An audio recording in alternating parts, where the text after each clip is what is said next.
In the manufacturing sector, particularly related to electronics, during our tenure in the BJP government, we had brought a 12-hour working shift on the working time, 12 hours.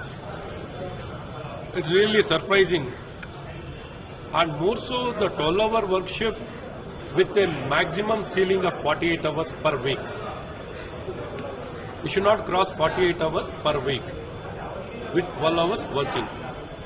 We have not crossed any time limit. We had kept in mind whatever the maximum working hours per week it should be there. We had adhered complete to that timings. Hearing this new proposal, in each shift having 14 hours, it is completely unreasonable. The 12-hour shift was brought in so that the factory can work in 2 shifts, not in 3 shifts. Not to have a maximum working hours, and they should stick on to the maximum of 12-hour working shift, not to 14 hours. It is completely unreasonable, unscientific.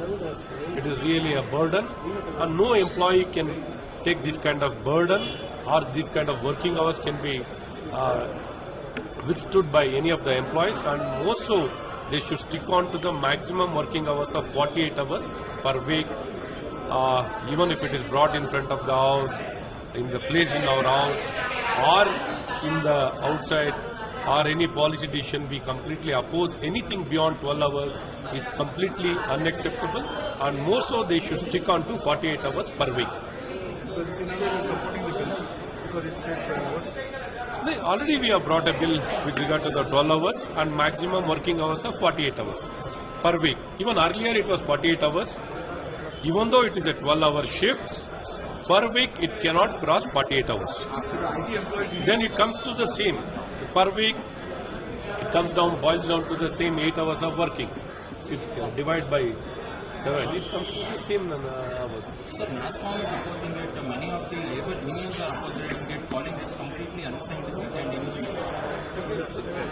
See, maximum working hours of 48 hours with 12-hour shift, keeping in mind not all sectors. Some of the sectors there is a lot of pressure to compete with the entire world because it matters with the cost, and as well as the working hours, it has to be kept in mind. So it is not something we are doing in isolation. It should not be 14 hours, 12 hours with maximum of 48 hours, and it is not against exploitation. It is not any exploitation of the labor workforce, since it is 48 hours of maximum ceiling is there. There will not be any misuse, abuse. I think it will be very beneficial for the industry. It's a win-win situation for employees as well as the employer.